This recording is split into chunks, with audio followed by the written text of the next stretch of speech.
Ye- Yo, welcome to Beat People Podcast, episode 49. 49, I got my people in the place to be. Ken Flux, what's up, man? ye- What's going on, man? We are on a new streaming platform because Google has decided to try to screw us.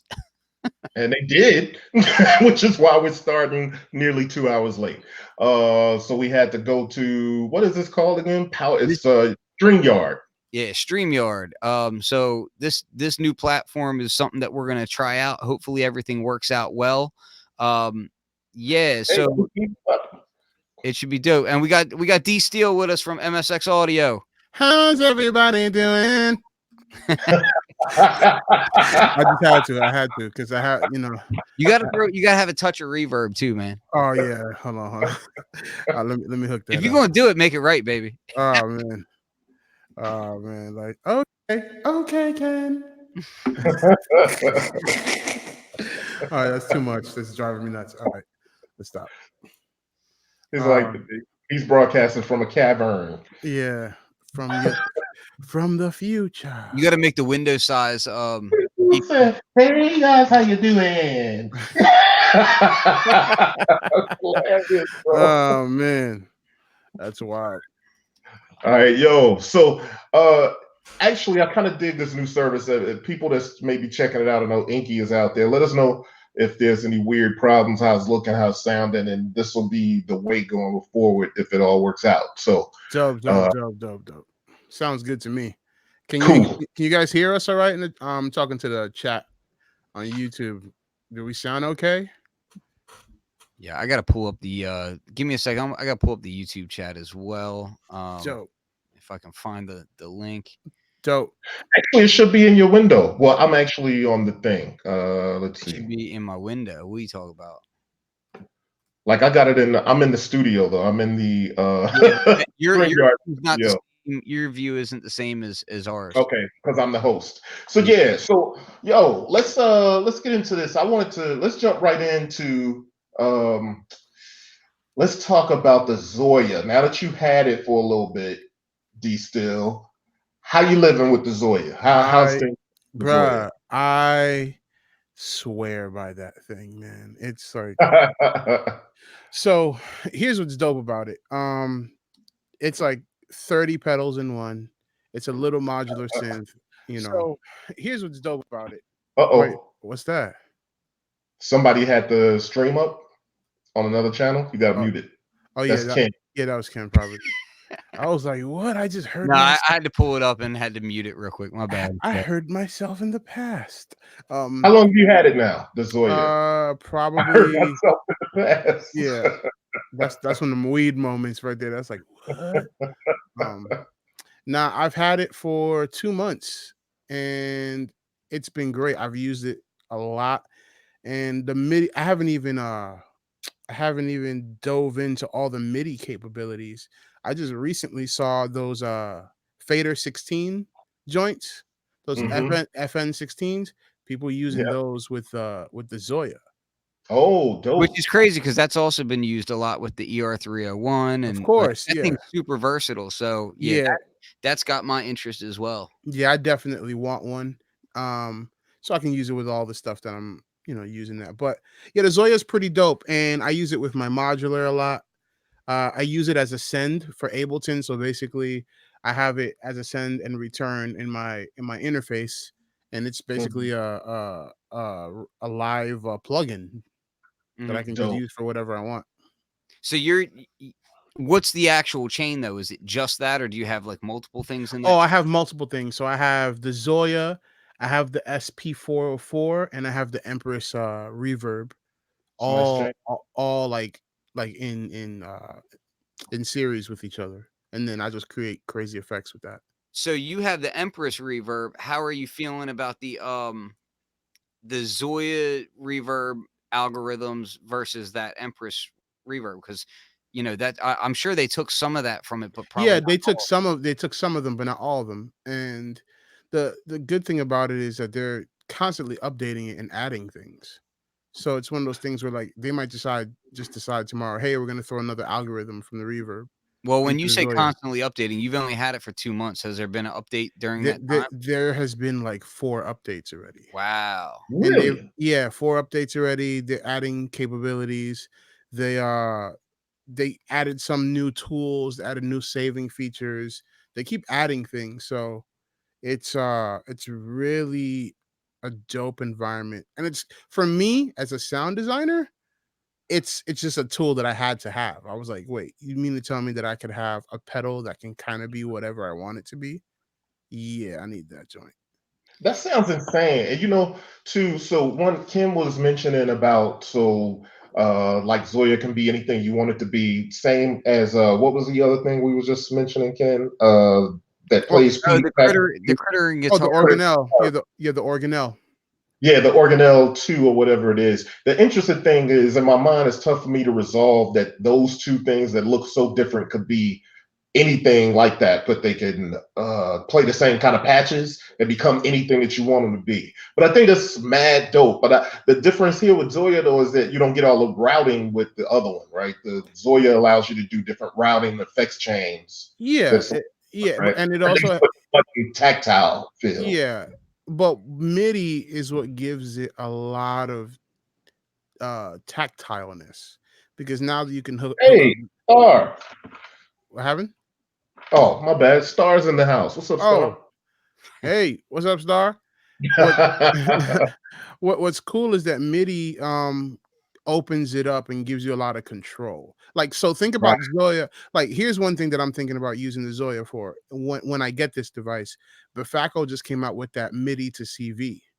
Hmm. I don't know if you saw that. Yeah, That so that's like an No, I actual didn't see it's kind of like this. a controller and MIDI to CV module kind of built into one. exactly. But what's cool is that you can control parameters in Zoya and back and forth with that thing in your modular, which is and then send the CV out for like CC. It's not on the website actually. It's Oh, so only it's just been announced. yeah, it's not out yet. It was It got announced like last month or something. yeah, it got announced and Lupop had it in a video recently. He was using it with forgot what synth he was using it with, but he basically mapped the parameters in the synth to this thing, and then CV was changing all the signals between all the things. So it was really really dope. So I want to pair those two together because now I can control all the parameters from my Zoya off of my modular.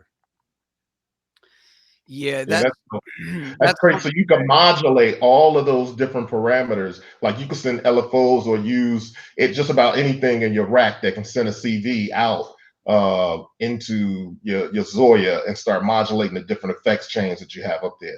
That is Yeah, pretty dope. yeah. Hey, Corey, do me a Hold on. favor I'll and share a link. I'll share a link to that Befaco joint. yeah, and go ahead and add my screen to the stream real quick. I'm going to show this video just for just a People that may minute not know. real quick. Yeah. Yeah, so check this out real quick. I'll skip into it a little bit. But what's really cool about this is the way that you use the buttons to add things and chain effects together. Essentially, you can use the buttons to be like a it's like your map of chaining different items together, which is really cool. Oh, So like so yeah, you basically you make your connections on here and then you can kind of chain them together. So you could have like, a chorus going into a reverb and then chain that back to, a distortion and then another reverb. And you can add things together and just do some really wacky stuff. Yeah, the Zoya has CV. It has the expression out is CV, so dope. you can mess with that. You can, That's um, actually that brings new capability to it. I mean, that's like really advanced capability. It's no longer like this self-contained sort of matrix of a box. It becomes like literally it can be a part of your modular setup and give you access to all of these different algorithms that you wouldn't have had otherwise. That's yeah. really dope. Hold on, let me go grab it real quick. Yeah, Give me a second. Y'all yeah, keep yeah. going. Yeah, That's fun. so I kind of wanted to have that brought up to him just because every time I go on to like Perfect Circuit or something, it's staring me in the face like, "Hey, you should probably get this." And for me, I tend to really like things like this where I can like build my own effects and that sort of thing. But pedal wise, I keep going back to, well, do I really want to be noodling around in a pedal when I'm already noodling around on a modular, noodling around in software? Like I have all these areas that I'm creating my own space in, the ER301, the modular in general, you know, all that Right. stuff, creating my own paths as it is. And the worry would be that I'm spending too much time creating my own things as opposed to using them. So that Well, you just basically stated the exact thing that I've been talking about the whole time about ER301, because it's like having a module where there's a world of modules inside. And for me, I've always feared that I would go down the you know the rabbit hole and be creating all these different things all the time. But I imagine too that I've rationalized that where the newness will wear off in that sense. Where once you kind of have things set up and you got go-to things, you Well, probably yeah, kind you're of right. You're right. Once you set up your own templates and all that, you're good with all of those types of things. But for me, the part that gets me second guessing whether or not I want it is the fact that it's in a pedal, right? So like in the 301, it's like I'm already in the noodle space of a modular. I'm already in this area where I know Noodle when I hop space. on my modular, I'm on there for hours on end. You know what I mean? right. So But why wouldn't you just integrate the pedal to that space that you're in? well, that's what I'm saying, though. To me, it's like a mental split between how I use things. You know what I mean? So it's like He finally admitted that he had his mental is split somehow. Yeah, he Ken is mentally split, guys. There it like is. for instance, I like Heard it having here my guitar first. pedals like instantly, like you know, a few knobs, smack it, turn it on, and good to go. Like instant gratification. Whereas my modular is much more like I have some things in my modular that are I have the same thing in pedal form, but I'll spend more time tweaking it on the module versus on the pedal. It's more set and forget, just go. Yeah, I Mhm. feel I feel like we're just in an era where things are being redefined. Like when I think about Mhm. what my kid is gonna think a phone is, he's definitely never gonna know what a button on a phone is. Like as opposed to like Yeah. for him, phone is identified with touchscreen. Yeah. And Yeah. Yeah. he's not gonna know what a rotary is. He's not gonna know what a button is But on that's phone. the reality today. Like my mom said to my daughter once, change the dial. So Yeah. now obviously changed the channel. And my daughter kind of looked at her like, what dial? It was Yeah. like pick up the remote and change the channel. You know what she's talking about. So so So what's cool about this is I think that this is a step in the right direction, and I think this is one of the firsts of its kind because we have mm, the H9, we have the Zoya, we have things mhm, like the organelle, we have mhm, these things, and believe it or not, even your phone. If you mhm. have your phone, you have an insane pedal collection in your phone. So there's This even is this there's even a software that I use called Tone Stack that's on the iPad, and that thing is a amp emulator, effects emulator, all these things all in one app. It's like a guitar plugin, but it has all these crazy things in it that I just use my iPad as a pedal with a little interface, and you're good to yeah. go. So tell me though, with your iOS devices, how do you integrate it with the rest of your gear? What are you using, like a iOS MIDI, some sort of camera kit or something like that? Yeah, I got the camera connection kit, but that's just to connect the interface that I'm using. So I'm using the complete interface, and that Mm, has 4 ins, 4 out, 6 out, or 4 in, 6 out. I don't even know how many, 6 in or 6 out. And I route everything through that MIDI and audio. So again, I use it as a send on my DAW, and whatever effect I have running in my iPad becomes a send that I can send to and record back. So it's yeah, dude, the that's amount of free apps on the App Store that are Dude, the crazy effects. black hole on the iOS now is crazy. I've mhm. been using that for like the past week. Oh yeah, it's Yeah, talk great. about that a little bit, Ken, because there's more talk about that too. Did they just release a newer one? I thought I saw something. They released 3. There was the multi-tap, there was the multi-tap delay, which Yep. is a crazy delay because it's just like I mean, it's like a super, super powerful delay pedal. And then you've got their reverb, which is the black hole reverb. And then you have the micro pitch. Also, tone boosters have just started releasing their plugins as iOS apps. They released their what do you call it? Their dynamic EQ, and they also Mhm. released their reverb that has compression built into it, so you could sidechain the reverb.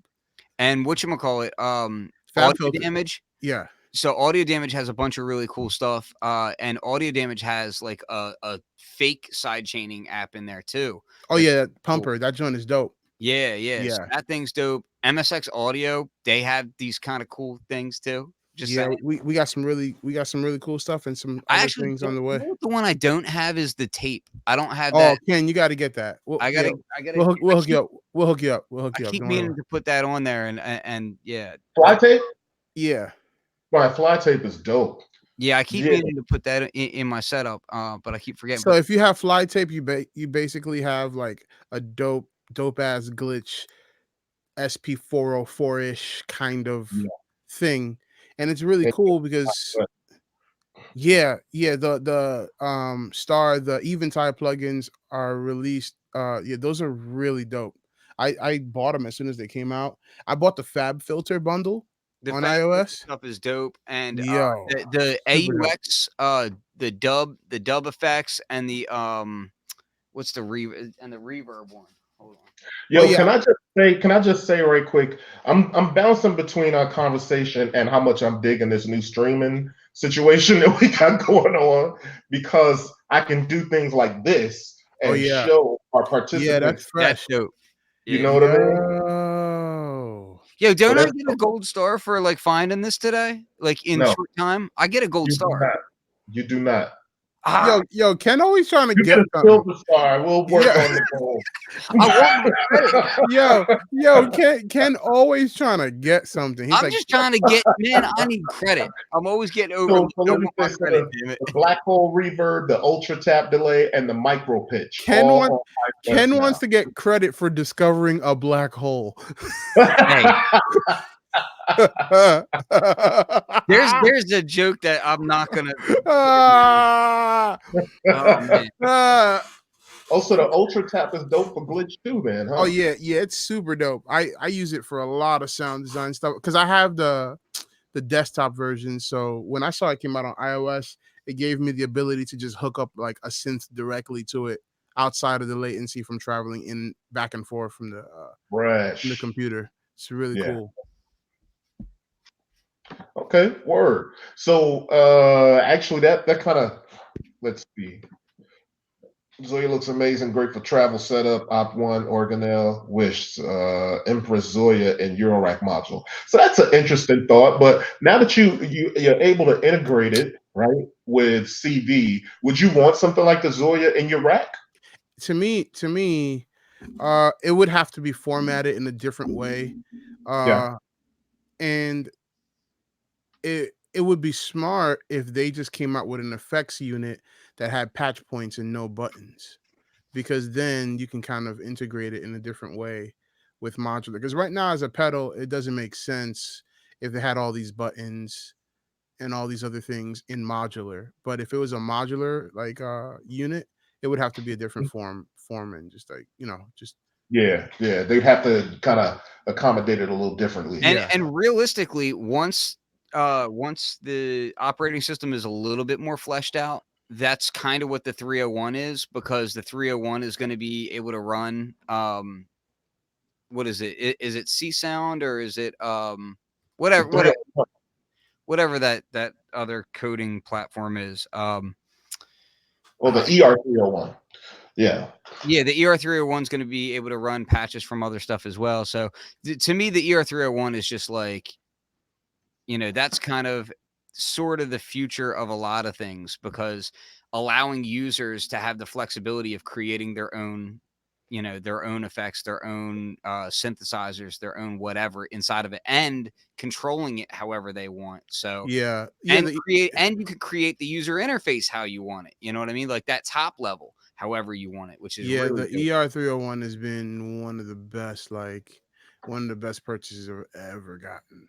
Like And Yeah, that's heavy, yo. yeah, thank you for That's heavy because I know the stuff that you've gotten over the years. that's a well, heavy statement, yo. it was a yeah, because remember that was my first module. Yeah, right. That was my first Eurorack module. Like, talk about diving in. Like, Yeah. Mm-hmm. Yeah. I was just like, oh man, I gotta get into Eurorack. I'm gonna buy an ER301. Like, Top of the mountain, ma. yeah, man. But the thing is that the good thing about Eurorack is that there's different styles of Eurorack. There's Yeah. all these like somebody just mentioned the percussor, which you need like 7 hands to use. The Swift 16, the Sweet 16 joint that I think Corey, you just got one of those, right? Sweet 16? Yeah, actually, yeah, I'm gonna be building it next week with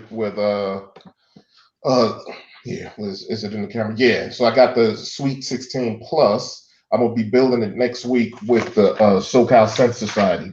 There's about 3 or 4 of us that are building them together. So You know what company low key is a modular synth company because everyone uses their stuff with modular is Chase Bliss. yeah, it's true. Yeah.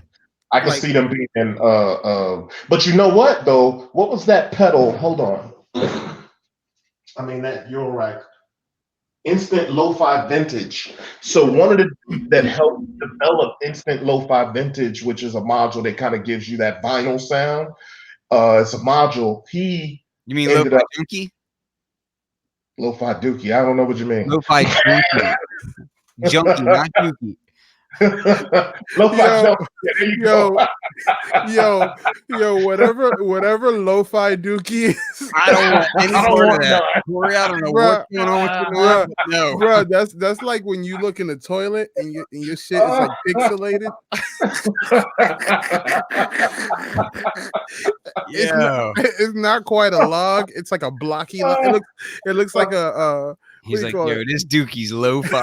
Yo, yo, Oh my God. It went left so quick.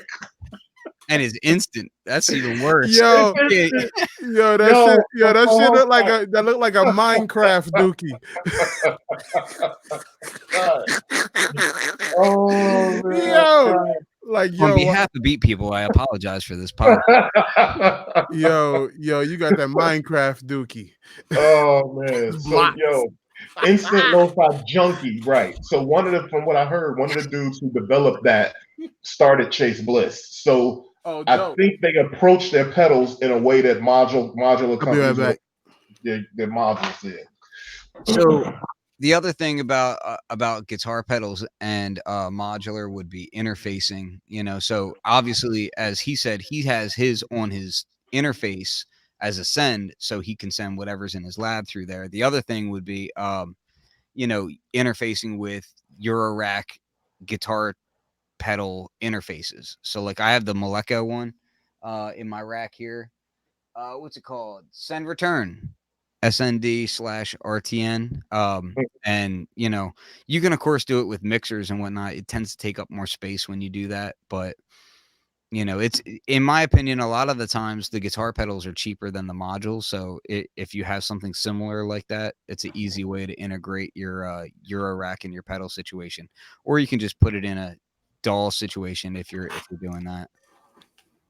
My bad. Do y'all know anything about this? About what? What's the Eventide Eurorack mixer with built-in. Oh, he saying this would be dope if that existed. Yeah, it would be cool. It would be cool. There needs to be better Eurorack mixers, and there's some good ones out there, but I still feel like there is a large hole in the market as far as Eurorack mixing and the layouts of them and what they can do. And I just feel like if you look at something like the Zoom has that 20-track digital mixer that can also record to SD card, and it's like super cheap. There's no reason something like that couldn't exist in a Eurorack, or and be cheap. Be affordable at least. But it comes down to what the size of the market is, really, and that's where the pricing kind of gets a little squirrely, I think. Yeah, I'm also surprised no one has done, well, not no one, but has done a desktop version of something like the ES8. It's like an interface that Well, can. we thought Native Instruments was going to do that Yeah, for a while. we always think Native Instruments is going to do stuff, but Those- you know, Native Instruments is the king of squandered opportunities. well, I wouldn't say the king because there's other companies that we're always like, man, I wish you would have. another organ from Roland. Yeah, it's like, yo, who needs another organ? Yeah, B? Roland is definitely the one that comes to mind when we start talking about squandered opportunity. Yo, Roland is like the ultimate tease because you walking in that mug, you're like, yo, we're gonna see the MV9000. You walk in there, it's a freaking accordion. And you did it 5 years in a row. Oh, bruh. Yo, every time they hit you with that accordion, I'm like, yo. Yeah. We can't date no more, Roland. I'm sorry. I'm sorry. Every time I think I'm gonna get to, next That base, trust is gone. yeah. Every time I think I'm gonna seal the deal, you hit me with the accordion. Yeah. Yep. So hey, let's go to I kind of dig the idea, one with Zoria and all this integration of CV into everything. Like, think about that, yo. How many years ago? It wasn't very long when Akai brought out that one red controller. I can't think of the name of it, but it had touch screens, and it was the first thing really on the market in years and Max years 49. to have CV. Yeah, the Max 49. the Max 49. It has CV, and that was like today, everything has CV, and we want CV on everything, and there's all this integration. And so that makes me think of this. I'm gonna pull this up here so we can see Ableton Live 10 CV tools. You see how on top of it I was with the video, right? Ken's still trying to get that credit. I'm getting my gold stars today.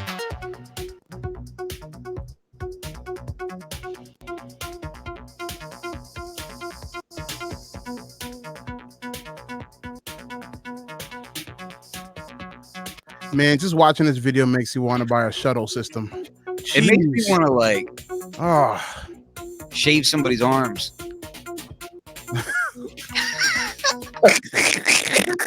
That's a thing. Yo, Ken, I was not expecting you to say to shave someone's arm.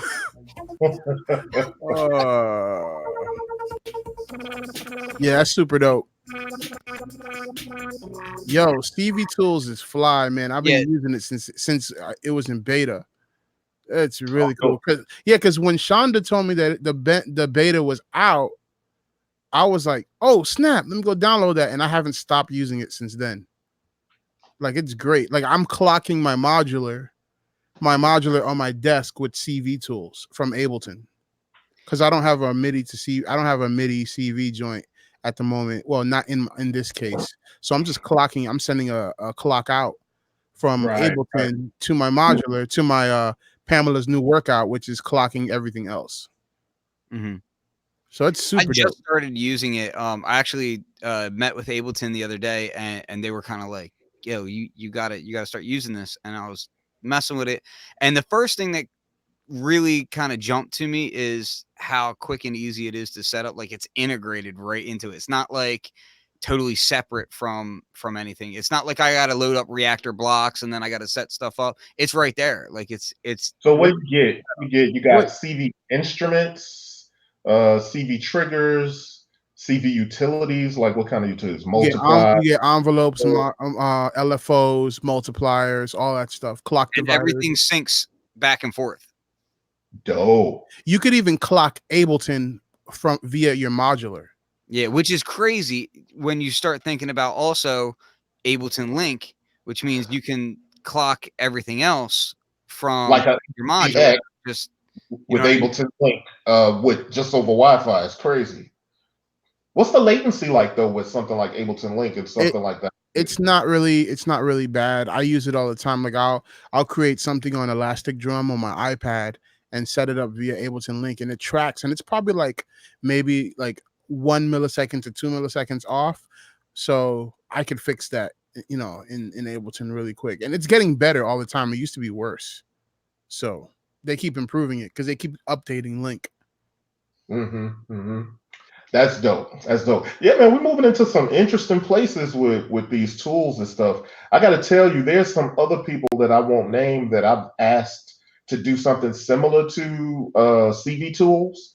and that has not happened. But I think a company like Ableton Live doing CV tools is going to prompt a lot of other companies to jump in there. But back, who is it? What's the DAW that's similar to Ableton Live? The people Bitwig, yeah, Bitwig has, had the yeah, tools for a couple yeah, years now, right? yeah, they've had those things a couple years, and they just created a whole environment um of modular like units that you can patch however you want internally and send it out. So it's really, really, really cool. Yeah. Hmm. Dope, dope. And so it's a whole separate environment. No, it's an environment within Bitwig. Okay, okay, dope. Yeah, it's really, really, really dope. I haven't had a lot of time to mess with it. I downloaded the upgrade when it first came out, and I spent a couple days with it. But that joint is, man, super, super dope. That's fly. Yeah, that's what's up, man. So I think this is probably going to encourage me to use Ableton more because I got to tell you, I've never really been a heavy Ableton dude. When I had my push, I used Ableton more than I ever have in my life, and I haven't used it much after uh, selling my push too. Um, but yeah, I want to check out the CV tool, so I may start I'll to dig. admit that's the only way I use Ableton is with a push. My push is like I don't know. Like I've set up other controllers. Like I had a launch pad set up for it, but I'm the kind of person that like when I use a DAW, I really prefer it to be hands-on control. So when I was using Logic, I had what did I have? Digi 03 and the what was the other one? The M Audio joint. I had that too. And when I mess with Ableton, gotta have a control surface at all times. So if I'm Mhm. if I'm working in a DAW and you don't have some sort of hands-on control, like it just loses a lot of the fun to me and a lot of the I just like interacting with dedicated pieces of hardware like that. So with this, it's like Ableton integrates their push controller so well with this, like the user interface of the screens so well. Mhm. It's all just really easy to control, which is dope. I find it really interesting that you guys are saying that because I look at a lot of these young kids making beats, and they don't even make beats with controllers. They're using the QWERTY keyboard Yeah. to make Yeah. beats on any software that they're on. Mm-hmm. So for True. And then they just come from a different sort of perspective. We've had that tactile experience where, I Mhm. mean, in Logic years ago, you could, still to this day, you could set Logic in a way where you could use the keyboard to do that. So I've done it Yeah, a little, but that ain't like, I can see like if kids are like, well, what do I need anything else for? I can just do it right here. If yeah. you're a dope programmer, arranger, you can still get busy. Yeah, I like it, man. Like because sometimes like I'm in a jam where I'm like on a plane. I'm a big dude. I can't bust out no controller on a plane because because Right. because the tray is already hitting my belly, and I'm already Right. like That's a little bit different. Room. No, I'm yeah, just saying I got no room for that like that. yeah. So I'm like yo, I could only bust out a yo. This just reminds me. Speaking of things that need to become Eurorack modules, Electron needs to Benjamin, I have Max. I love it. I've been building a lot in it. um Electron needs to make the Digitac sequencer as a Eurorack module. That'd be dope. I personally feel like some of the later Eurorack sequences that have come out are basically trying to be the Yes. electric sequencer. You know what I mean? So, and there's a few of them. You could probably name almost all of the most popular ones. You know what I mean? But yeah, they would kill the game if they did that. Yeah, when I think of like I have the Fluxus one, and this is one of the closest joints to like an Electron sequencer that I've used. Yeah, and also like a lot of these samplers that are out in modular are borrowing like from the way that Electron samples, Yeah. Yep. and the True. way that Electron handles a lot of that stuff. So I see good things in the future. They might not ever come out with a Eurorack module, but if they do, I hope it's derived from the Digitac or any of these new sequencers. It is a little bit odd that they haven't done it already with so many people asking for it for so long. Well, they have to finish all the stuff that they haven't finished yet.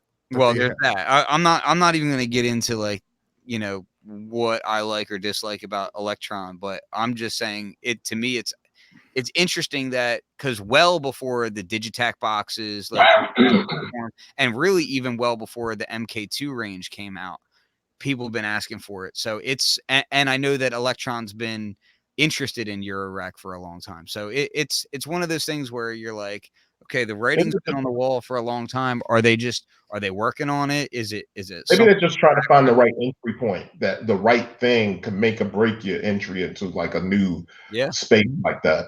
Well, I don't know if you know this, they've already been ahead of the curve with that because all their pieces of gear have some sort of CV integration into something, whether it's their analog 4, whether it's the rhythm, whether it's, I don't know. Like I have to check if like the other joints are, but I know those two specifically already have CV in and out on joints. So they've been there. They have some sort of research with that. But, or like for instance, the analog rhythm, I use it to trigger a lot of things sometimes because instead of sending the voices out of the rhythm, you know that there's a voice that's called trig that you can just use that to send, and you can put it on several different pads if you want. So you know, bro, like you have a dope sequencer there just with the rhythm for your modular. Like a gate sequencer, man, that thing is fly. Yeah, that's true. That's true. I don't think many people think of using it that way. I don't know that I have, but it totally is doable like that, especially with that trig. I used to use my A4. Well, at one point, you saw a lot of people using the analog 4 in that capacity.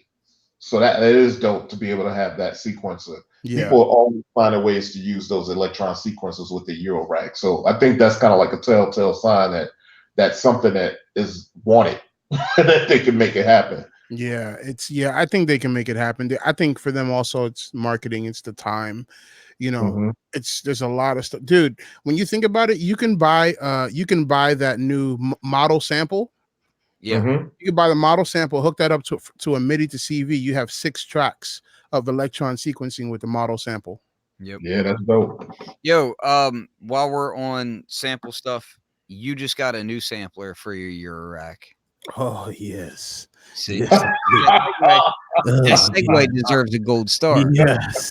Yes. Hold on. I gotta do this. Here it comes. I just got a new sampler for my Eurorack. Okay. Bro, sit platinum. Oh man, yeah, I got that 1010 bitbox. Man, that thing is dope. Here's the problem. Here's the bigger problem. Now I want all of them, and I have all of them basically. Yeah, but then that it's you can change the stuff, right? But who wants to do that? Yeah, because if you want to use several of them at a time, I saw a dude on YouTube, and you all probably power down. He has like all of the 1010 bitbox joints and probably a duplicates, and then he has like that 16 channel fader, and he's rocking live sets with like several bitbox joints. Yo, I just ordered the inverted faceplate so that I can put it in battle mode. Dope. Oh man, it's about to be on, son. Oh yeah, Ken over there with that wave riser. Yeah, man. Yeah, that thing is fly. It's a little too hard on the eyes for me, but it's dope. You got to see it in person, man. You definitely got to see it in person. Oh no, I believe you. Translate properly in pictures for sure. Yeah, I believe you because I thought a certain way about the bitbox, but when I saw it in person, I was like, "Yo, it looks good." And this, I will honestly say, like the Wave Razor actually looks better because the faceplate is this kind of like, it's this kind of like matte, sparkly finish. It's weird, and man, it actually looks really good. That was my first impression when I took it. I was like, "Oh snap, this thing looks nice." But the going back to the whole switching back and forth between the different 1010 things, you can't do that on the fly. You have to power down. Yeah, you have to change the firmware. Yeah. So if you could certainly wire in a switch that you could kill power like that, but again, who wants to do that? So you just got to get them all. Yeah, Yeah. I'm just like, man, I gotta get all these joints. I And really the toolbox one, to be honest with you, because I love the idea of like having all these LFOs and envelopes and stuff, and having visual representation where it's not difficult to see it all. Like that's the next one I'm having getting. a big ass modulation center, which it would be between that and that Rossum one as well. That one's pretty dope. No, I'm getting the toolbox next. But the toolbox is the one that really kind of sets it off like that. And I really do hope that they release a add-on module for the 301 for allowing CV out. But because I would use the hell out of that. But that toolbox looks dope.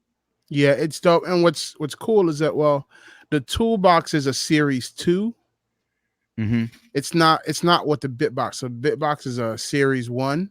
The toolbox is a series 2. It's a different processor, and it's more closer to the black box than it is to the what do you call it? And I think the input outputs are Yeah, it's a little bit different on that joint. So yeah. So I'm excited.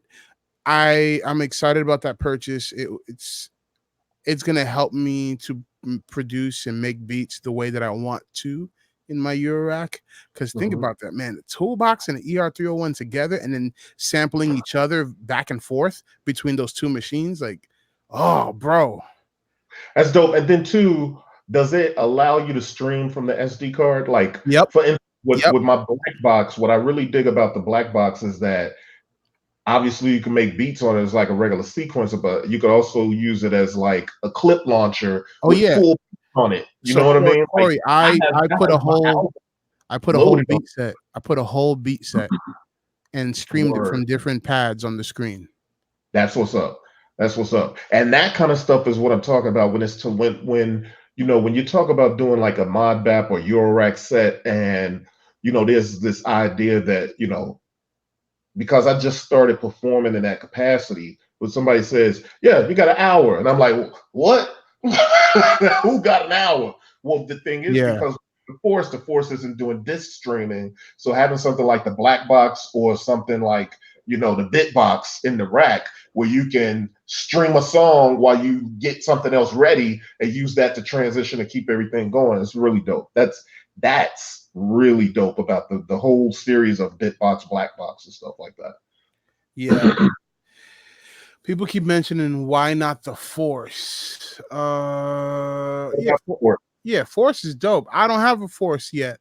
When I have it, I'm gonna probably integrate my Force with my modular. And here's what's dope about the Bitbox too. You cannot not only just sequence all the stuff with CV, there's MIDI on it. So you can sequence everything with MIDI. So you can grab, your DAW and just sequence the Bitbox with it. And then, this is mad dope. I'm gonna have to do a whole episode on the Bitbox. This joint crazy. Yeah, that whole technology is really dope. Yeah, that dude Aaron from 10, man, I want to shake that dude's hand. Like, he's dope. Actually, we should have him on the show and kind of talk about all of those different boxes, man. Yeah, Corey, hook that up, man, because that'll be really, really dope. You guys are stealing my guests for the Synth Summit show. You each get a gold star taken away. Man, please. My people got all their gold stars taken away.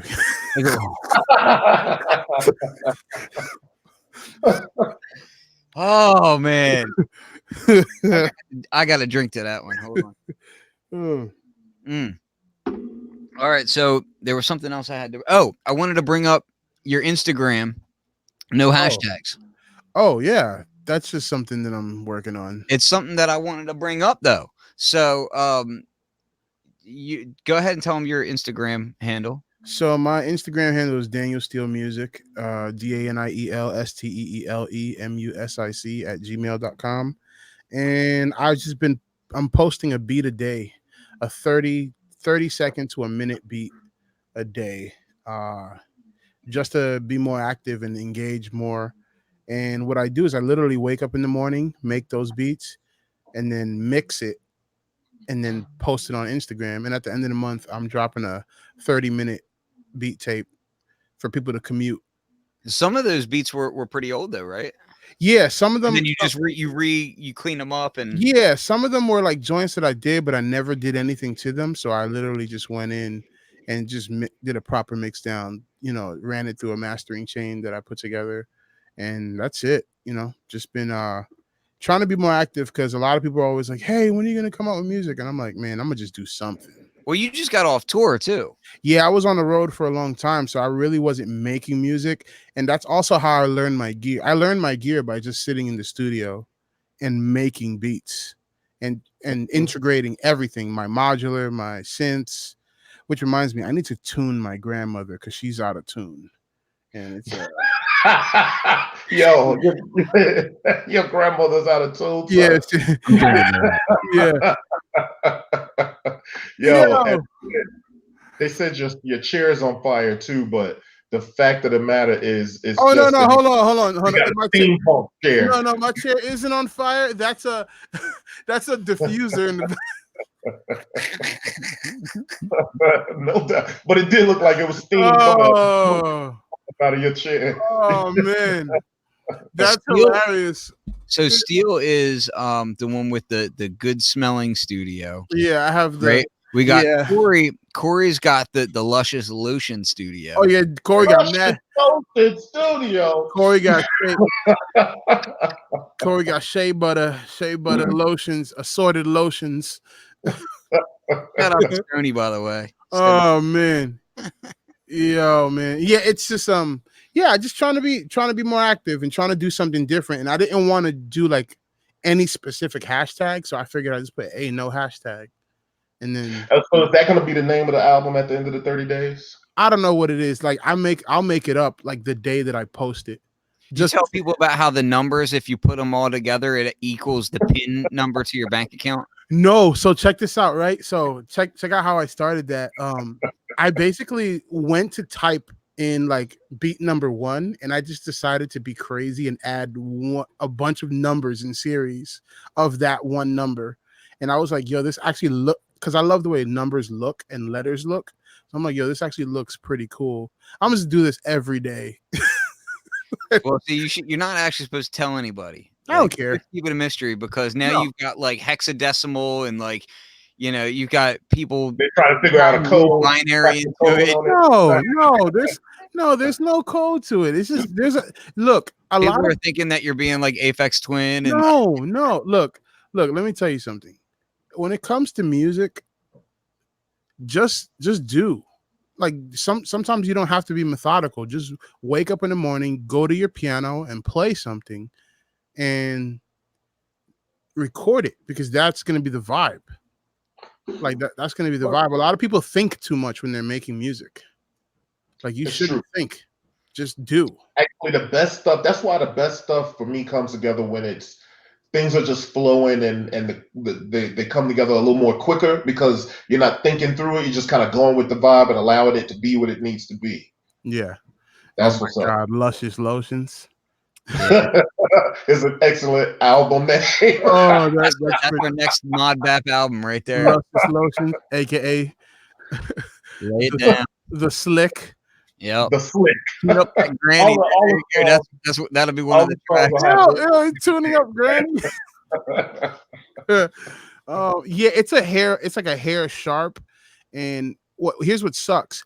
I need to find that tool that you get in the box. Your granny has sharp hairs? No, it's like, yeah, she does have sharp hairs. Yo, you get a tool in the grandmother box? Yeah, you get that little stick thing that goes in the back of the oscillators to calibrate them. So I have to find that. I don't know where it is. If not, Corey's like, yo, where's that joint at? I don't remember getting one. I'm gonna have to go look in the box. Yeah, so I gotta tune it. I've never tuned a synth before, so hey, when you do it, hit me up. I'll kind of walk you through it because tuning oscillators can get a little bit it can be a little bit tedious. I haven't on a grandmother, but if it's anything like what I think it's going to be like, then it's a lot of going back and forth to make sure you get it right across the range. Yeah, man, and that's kind of like, well, you know what? I wonder if I can use the CV tools in Ableton to calibrate because the CV tools also has a calibrator. Usually that kind of stuff, it won't it's not going to tune your grandmother, but it'll make it in tune playing from CV. You understand what I'm saying? Yeah, Like, yeah, it'll yeah. make the CV, instead of tracking perfectly volt per octave, it'll send out CV that's curved to Yeah. the odd tuning that you have or whatever. So there's an expert sleepers tool that does that as well. Oh, Inky, I don't own a lot of analog modular, so that's why I've never So had. I wanted to mention this. Inky was mentioned about what about the force. I just wanted to mention that for as far as integrating the force, and I know this is the X right now, but as far as integrating the force with Eurorack, usually where the MPC X is that I'm showing down here, that's usually where my force is. I just kind of testing something right now, so I moved the force to the side and I'm using the X. But I use the force right here, and I integrate it either with the built-in CV or, and additionally with the mutant brain, which is right there. You can see the mutant brain right Yeah. there. Run MIDI into it, and then it gives me, 12 CV output. It gives 4 CV and then 12 gates. So I use that. How I use the forces sequencer to kind of integrate with my live case, and that's how I play live too. So I just want to. Yeah, so Inky, on the grandmother, like since the second oscillator has the frequency knob, so you can tune that, but the first oscillator is fixed, so you have to go to the back and you have to calibrate it there. So I don't know if it's maybe just I got to figure it out, but I'll do that this week because I desperately want to use this to play on some of the new stuff that I'm making, but it's a little out of tune for me, so yeah, that's where I'm at. Word. Yo, Inky, Hey, so Benjamin what else was yelling at out people. Right? Up in there. Benjamin over here yelling. He's like, I said ask. There's something else that I wanted to bring up. I'm trying to remember what it was. Oh, it was important too. Oh well, must not have been that important. Hold on. I want to talk about the Akai updates. Who's been checking for the Akai updates? I know a lot of people I have. can't remember if I installed it or not. Yeah, I updated my the update. It's really dope. I think I did, but I can't really recall. So Corey, check this out. The update is actually a huge part of how I've been making these tracks, because I'll make the track right on the MPC, export an Ableton session, and mix it in Ableton. Dope. So, and you find that to be a pretty quick workflow for you, though? Yeah. Or make the workflow more seamless for you? Yes. Dope. Yes. Really dope. Yeah. It's well, for me, a guy that uses Ableton, it makes a lot of sense. I think what sucks that a lot of companies assume that people use Ableton for everything, and it would be better if they came up with another standard of exporting stuff, because Ableton is cool, but not everybody uses it. Part of me, you bring up a really, really valid point for that. But the initial impression to me is that the Ableton project export stuff is because the force resembles Ableton so much in the clip launching way, that sort of stuff. That was my initial impression of it. Yeah, but it's also a standard in a lot of other things, like on iOS apps. Yeah, you're absolutely right. Yeah, they all have like this Ableton session export, which is cool because most of the time, and I'm using this like not as an over exaggeration, when you buy a new piece of gear from like Focusrite or from Novation or from even Akai, you get a free license to like Ableton, like to like their base level version of Ableton. And basically it's like they're giving you a DAW to record your stuff with. And I think that's their way of telling you, like, hey, you're going to make music on this piece of hardware, but you probably need to record it and mix it. So here's a free DAW that you can use to do this. Oh, by the way, all of our stuff can export directly to this, whether you're using our app or our hardware. Well, the positive side of that is that you can export stems out of Ableton into your other stuff. So if you have that, you know, you're good to go. Now I have Suite, so I don't know if the free version can allow you to do all that sort of exporting, but I would assume so. Yeah. Can you can they actually the export includes a full version export and also like a light version of the export. So I guess for you to open on the light version of Ableton. Yeah, see, so I mean, it's just dope that you can even do that at all, because for the longest time we didn't even have access to doing that at all. It was, you had it on there and you better track that shit out. Yeah, that's what I was gonna say. I was And like, if you dude, didn't have 8 outs, you were muting and you were yeah, I was gonna say, man, I'm too old to be tracking stuff out. I don't got time like that. in the meantime, all the cool kids are using Or corporate. that used to be my least favorite of all things. When back in the MPC 2000 Excel days and all that, like tracking something out, it used to be like, yo, put me to sleep, bro. It's the worst. I remember when I put 8 outs in my MPC, it was like Me too. everybody and their mom wanted to come over and have me track stuff out because Yeah, you could do 8 at one time. Yo, why do you think that our legends like Dilla and like Madlib were like, man, we ain't tracking nothing now. You gonna get this too. Yeah, two tracking and let's go. Well, and you know what the thing about that is so like everybody would try to come over and multi-track out of my MPC because I had one of the only ones in the area that had 8 outputs on it. But what people didn't realize is that everybody was mixing their beat inside the MPC. And once you go to individual outs, that mix is gone. Yeah, it's gone. Yeah, It goes that's back true. to Unity. That's true. And that was the other thing that when I was young back in those days, it's kind of like, yo, I like the way it sound on the blocks, bro. You know what I'm saying? I like the way it sounds straight off the box. I spend time making it that way. Yep. And so when you track it out, man, you got to go. What I ended up doing. It's a whole other discipline you got to learn. Yep. Yeah. Yeah. So, yo, one of the things that's one of the features on the MPC, but one of the things that I like that's new on the Force is the convert to key group function.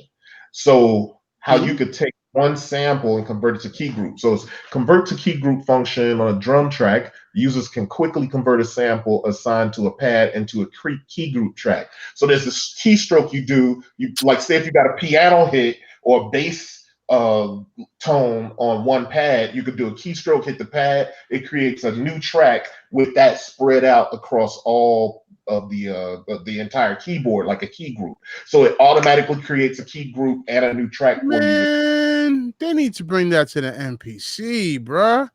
Yeah. Well, the bad part of that is it's like, okay, so you did that, but those of us who use MPCs and Machine, it still kind of hurts our heart because we're like, well, in the Machine, the pad is already the pad is already it's already done. Like you don't ever have to do that. So it's like and I could dig that, but it's a sloppy workaround, you know. But you know what? I'd rather have that than to not. No, absolutely. You know what I mean? Honestly, I'd rather it be like what you said from the first place. Yeah. But the fact that they could give it to you now is cool. And having a workaround is better than not having a workaround for sure. Right. But man, like workflow wise, there's still a lot. Like I'm using the MPC probably more than the Machine right now, except for editing, because I still kind of like doing hands-on editing of samples in Machine. But man, like there's so many like little workflow things that they just need to like shed some of the legacy a little bit and just go forward to the future, you know? Man, I just got sad that that's not on the MPC right now. Hopefully it shows up. Man, that's what be making me slow, like on the MP. I'm like, man, I just want this to be a melody. I don't want to have to create a group for this joint. Yeah, that's what I'm saying though. It's like that's some of that legacy stuff from the MPC that Akai refuses to like, you know, break their mold. But it makes no sense that they will break that mold when they broke MIDI so bad. So it's like if you were willing to completely make it so that I can't assign what MIDI goes to a group, then why are you holding me back on this other stuff? Don't tell me it's because it's been like this for 20 years, because you already screwed this other part up. So march forward into the future, please. Well, I just know that a couple more years, original MPC users are not going to be able to see the screen anymore. So they're gonna have to change the way things work. That's messed up. Because bro, we getting old, bro. Like we aging out. Man, when I think about like hip hop I used to listen to, I'm like, man, I'm old, dog. What are you talking about? When you talk about hip hop that I listen to, you're like, you're old. Oh no, because you're old. You're old. You're like older. Yeah, but I'm old. I'm You lose 5 gold stars on that one. Hey, I told you I ain't never had no gold star. Man. Nah, that's super dope. Yo, have you guys seen hold on, let me jump on Syntopia real quick. I was sharing it, I think I shared it with you guys in Marco Polo, but Plankton Electronics, they have that like analog heat kind of module that's Oh, I think I know what you're talking about. that's Yeah. been in Kickstarter for a while. Because I went on their website because I wanted to buy it, but it's not there. So that means it's called Spice. It's called here. I'll share the I got the video already up. Hold on. oh yeah, yo, this thing is nuts. All right. Should I do the 303 one or should I do you know what? I'm gonna share Ben's because he's a friend of the show, so that makes sense. Yeah. Plugins like Serum. So hold on, let me you pull can this now up. connect your favorite virtual instruments to Captain Chords for a seamless composition. Oh, you got them ads, bruh? Own chord got them ads. Sounds. Hold on, here we go. All right, here we go. Yeah.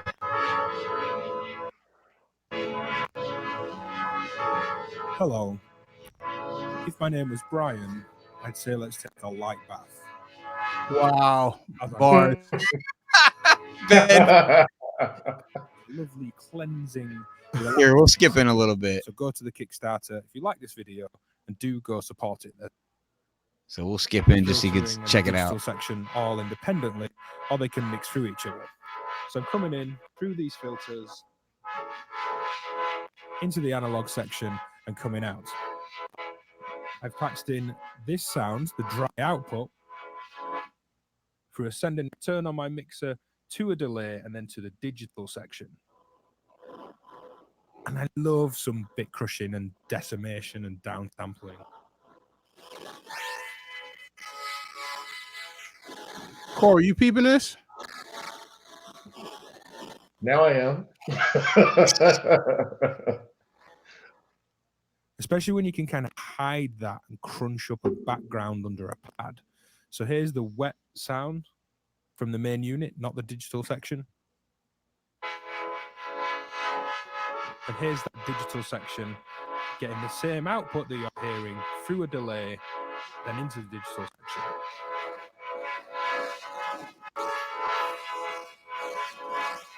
Yeah, that's been wild. Oh, this is dope. Of course, blending in some dry. This is a bandpass filter, by the way. Brings in all the. Yeah, you got to hear drums to that joint, though, man. We'll skip in a little bit. A lot of harmonics, triangle. Yeah, so the bottom line though is that you have multiple stages where you can really color a sound with this thing, which is really great. Oh, it looks big though. How much HP is that, or is that? Yeah, this joint is big. Yeah, this joint is big. But what's cool about Plankton devices, they have all these other little modules that kind of do, like they have like one that's like just the saturation. I think it's that new tone. Yeah, new tone joint, just the saturation. That uses that Korg new tube. Yeah, that thing is cool, man. So I want to share that with you guys because I know, we're always thinking about like, yo, what can make my stuff sound like even more crazy. That jellyfish is fire too. Yeah, they just make some really cool stuff. I've been into this. I've been watching this a lot, trying to figure out when it's going to drop because I definitely want to get this. Did they say they have a Kickstarter? Yeah, there's a Kickstarter. Dope. Yeah, this joint is really cool. Yeah, it's weird because I tell you, I've been pretty skeptical about the new tubes, but that's the first application that I've heard of them where they actually sounded like saturating and not brittle and just like a underpowered tube, Yeah. A lot of the times when you see tubes put into electronics like musical gear, a lot of the times they're underpowered, and so you just end up getting this kind of crackly, crappy distortion sound that doesn't doesn't sound like harmonics of an actual tube amp. You know what I mean? Yeah. Like when people say, "Oh, I want that thick, rich tube sound," they're not talking about an electrode with a tube in it that has a little LED behind it to make it look like it's glowing. You know, they're talking about like a proper tube amp, and they're talking about adding these harmonics in and that sort of thing. That's the first product I think I've seen where you actually hear saturation going on in it. And Yeah, and that's what I liked about it, because I was like, man, this thing is fly. And the only thing that I would probably add to that chain is some sort of limiter at the end of it, so that I can. Well, you know, I keep going back to man, I've been I want to show this. So I got a new module from and I always kind of pronounce it goofy. I don't know if I'm pronouncing it right or wrong. Ableton Technologies up in Pittsburgh, right? So this is that HDMI cable module that I have. So what it uses is it's an HDMI cable, and it's 2 passive modules that are only 4 HP, I think. Yeah, 4 HP, 18 inputs on it, 18 outputs on it. So it's you can basically just plug a HDMI cable in, and you have 18 ports where you can send stuff into it, and then out the other side you get those 18 ports. It's just a splitter, you know. Right. So what I did was I put one in my larger rack and then one in my Euro rack drum rack. So now I can send stuff, you know, all sorts of modulation, whatever outputs into that Ableton Technologies module, which I don't know what the hell it's called. I guess it's called Link. Oh my God, I almost dropped my modular. Don't, please. Yo, don't. first of all, why is your modular in the place where you could drop it? Well, no, just this 2-row skiff right here. It like kind of sort of hangs off on one side, like right here. So like I pushed down, and the whole thing kind of went like that. Oh, no. Kid, I'm old, and I had to get up. oh my gosh. Oh, no. But anyway, Man. so I have like my kick drum right now is being sent into the one that's in the drum case over there, but it comes out over here, and then I process it through stuff, right? And I totally forgot my train of thought where I was going with that. You got a new module. Yeah, you just wanted to show us your new module. No, so what I was saying though is that with the new tone, you know, like that's the kind of processing that I want to do with that, is like sending it through lots of different distortions. Right now I'm sending it through different wave folders and whatever, but I did have a different path that my mind was taking me on that. I lost it. Ken wants to show us his modular. But yo, so the So it said, so this was somebody just said. TV or audio. It's the HDMI is not digital. Yeah. It's just a straight cable. Like, you know what I mean? It's just it's It's just passing it through. That's all. Yeah, it's just a passive. It's passive. It's not digital at all. That's just the type of cable that it uses. And the other thing that I'm thinking about, if you have a passive HDMI splitter, you should be able to connect more than 2 of those modules. You should be able to do like multiple. So, because I have a third rack that I'd like to hook it up to, and that would be kind of dope. But yeah, I'm trying to I should go back and watch, because we had this like time traveling situation going on here. I should go back and watch the feed and remember what I was talking about. That's what's up. But no, that new tone does look really cool, man. And Yeah, it's cool. Hopefully I can get my hands on it and we could mess with it. So are the new tone ones actually up for sale now or no? No, it's the Kickstarter is almost fully funded. Really? I thought that stuff was already out. Man, that's No, New Tone is out, I think. yeah, I'm talking about new tone. Yeah, New Tone is out. I'm on Perfect Circuit right now to check it out. So that's Modular. and it says arriving soon. So that's what they put on everything. So Yeah, it's all that good. doesn't actually mean it's arriving soon. So yo, you know what? I think we're good, man. We've been on about a hour and a half at this point, so we're gonna wrap it up. I think we had some pretty cool people stop by the chat. I love the fact that we can do that we can show people's comments on the screen now. Yeah, Honestly, dope. good Really dope. streaming service. You know, being able to show and have the folks that's inside the chat interact this way on the screen is actually really dope, and being able to stream videos and stuff. So at any rate, this was a good episode, fellas. I think this was dope. And we'll be back in 2 weeks. Anybody want to plug anything before we get out of here? Ken? I want to plug a bunch of stuff. I want to plug MSX Fly Tape because I'm going to pressure Steele into hooking me up with that. I got you, man. I want to That's promote. fam. You ain't got a strong arm fam. No, he just wants to strong arm me just to prove, himself. He's gonna die on a hill. That's what's gonna happen. Right. That's the only way that that's the only way I'm living and dying. I want to promote Steele's Instagram. He's gonna promote my face. Yeah. Yo, Steele's face. I'd like to put that on the billboard if we could. Yeah. So I want to send a shout out to Wheezy. Oh yeah. And I'd like to say, yeah, definitely check out those Instagram posts for Steele's music though, because I definitely want that album when it drops at the end. Yeah, I'll send that over to all you guys. Well, I'm really, really looking forward to that. And also, the modular meet that we had a modular meet too that was at the Washington Music Center, and Ali the architect, which is part of our crew, he performed at that spot and did a dope ass set. So it was really cool that Chuck Levins actually had him perform and hosted the event. So I want to give a big shout out to Chuck Levins for that. Shout out to Ali the architect, man. That dude is cold. Yeah.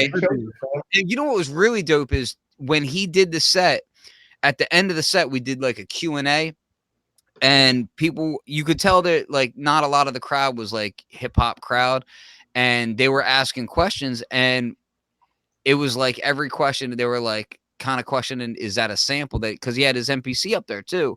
They're like, is that a sample? And it was no. He had his big ass modular up there, and it was like split into 3 sections of different voices, and those voices were his samples, but it was actually his modular, which was really dope.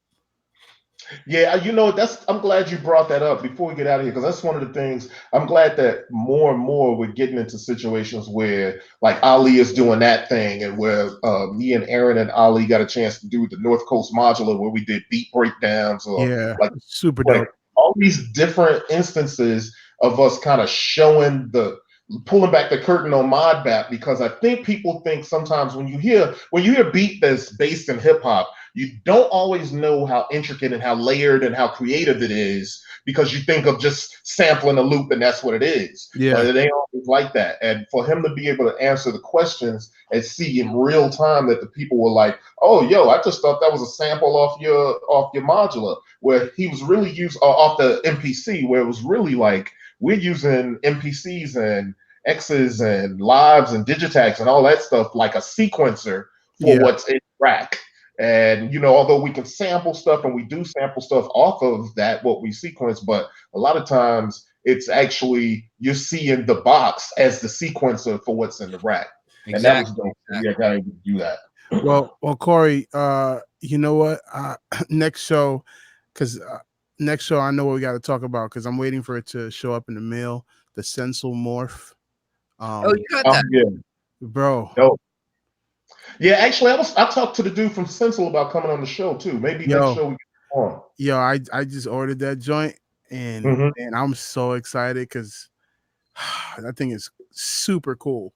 When I was at NAMM, they had it laid out, and I walked up to it, and they had like a little drum pad type setup, and I started finger drumming. like I just kind of started playing with it a little bit, and the lady at the booth was kind of just like, oh, okay, you're gonna drum on that? And I was just like, yeah. It was like an MPC kind of layout looking thing, and I was like, yeah. And I started getting into it. They were like, oh, okay. Yeah, no, Ken. When I say before I bought it, I got to mess with it, and it's also MPE compatible. Yeah. There's all this cool stuff. Which layout did you buy for it? Did you get the Buchla Thunder, or did you? I bought all of them. Bought all the layouts. I bought all the layouts. Yeah. All the layouts. This is what happens when you come back from tour, huh? I bought all the layouts.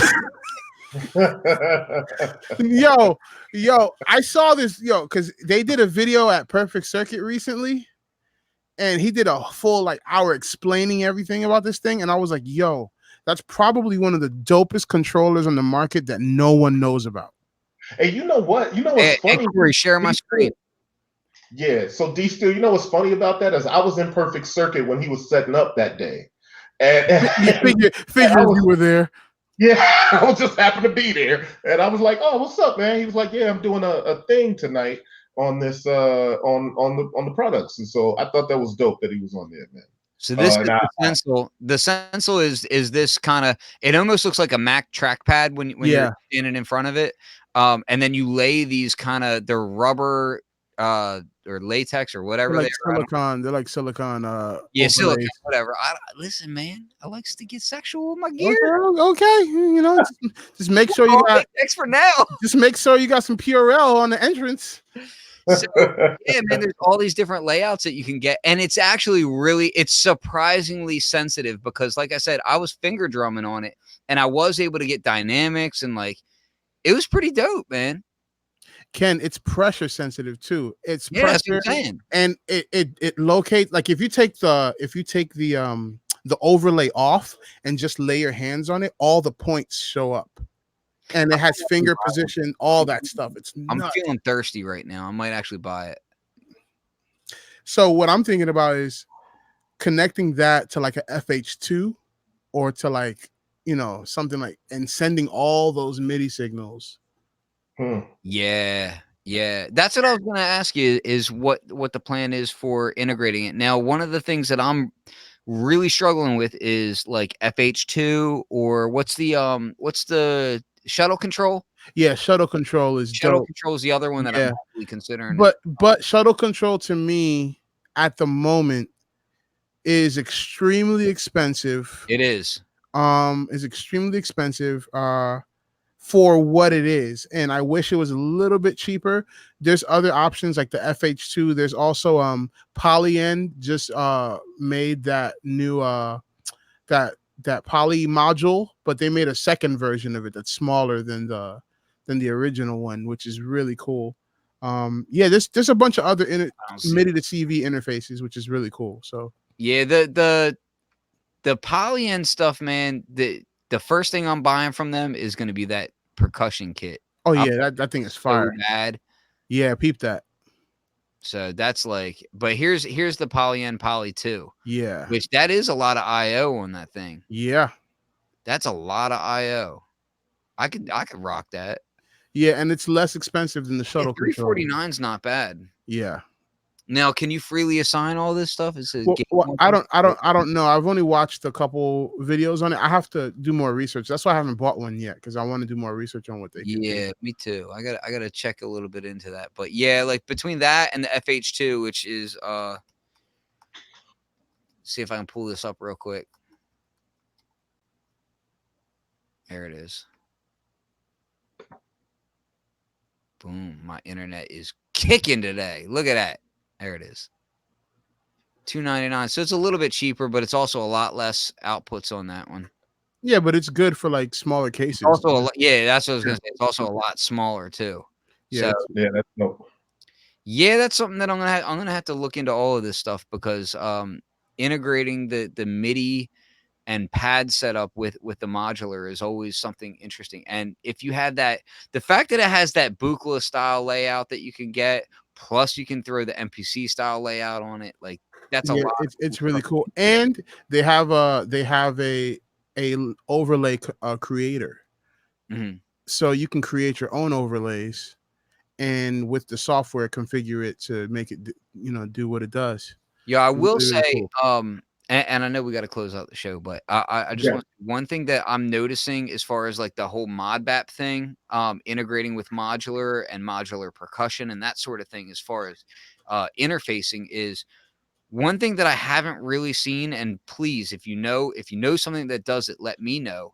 Is I'd really like to be able to do complete finger drumming routines and having this Eurorack sequencer recording that, so that I can play that back. Now, I don't know if that would be like something like a Hermod or what, but you want to record the trigger? Be able to do that. You know, so it's basically like using an external MIDI controller that's sending MIDI and having your Eurorack sequencer recorded, basically. Yeah, right? or like Somebody something do that. something that I can actually send directly to my modular with that, but also be sending the gates to an Yeah, the Hermod does that. the Yeah, the Hermod Hermod does do that. Yeah, Okay, yeah. See, that's what I was thinking, and yeah. Trust me, that's on my list too, Ken. They are friends with the but show and stuff. Aaron Geist, he had gotten one, and then it was gone like the next week. Nah, but you know what? I can't. You know what? I trust everybody in the crew, but I do think Aaron acted too quickly. Like honestly, Aaron got it in the mail. He put it in his rack, and by the end of the day, it was up for sale. I don't know what the hell that was. I think he sold it for a profit like the next day. Yeah. Well, I'm also interested in their desktop sequencer too, because I think it's cool. That was the was The that pyramid. That's the pyramid. Yeah, the Squirt pyramid. yeah. Yeah, I think it's cool. So yeah, And but it's hey, got the touch plate too. Yeah. That see, there's a lot of cool gear out there and not a lot of time, and that's Yep. frustrating. yeah, Too. There's more that we're in the golden era now because there's more good gear than there is time to play with it. yes, yeah. There's no excuse for bad music now. Well, Yeah. hold on. I will really good excuse. As far as gear is concerned, there's If no you excuse. make good music today, you will likely be sued for it tomorrow because now it's not even about sampling. It's just about if you used a similar scale. Oh yeah, that's a whole. Oh man, Yeah, You that's gotta- ridiculous. That's what I wanted to get into earlier before we. Oh even no, got- that's the next Yeah. show. Yeah, we gotta talk about Yo, that. Next let's show. talk about that next show. But so yeah, we get out of here right now. Ken, I know you did your roundup. D Steele, you got any roundup to do before we get out? Nah, y'all already know what it is. You already go to MSX Audio. Buy kits, help Wheezy have dog food. It's great. You know what I'm saying? Yo, Or- Corey, funny story is that my friend produced that record. Which one? The one that's the big controversy. Oh, really? Oh, word. That's dope, though. So yeah, we got to talk about that. Hold on, We which got one, the Katy Perry one or the Flame one? The flame one. Okay. Mhm. I Dope. thought you might have a connection there. I was just curious. Yeah. So yeah, we'll talk about it. All right. All right, word. And yo, be sure to check out beatpeople.com and bboytechreport.com and stay tuned to the channel. We'll have more shows. We won't be back next week, but the week after. And got some guests coming up too. So it should be some fun Dope. stuff. All right. Yo, be safe, everybody. I got so many gold stars on the show. Wait, are we? No, we're still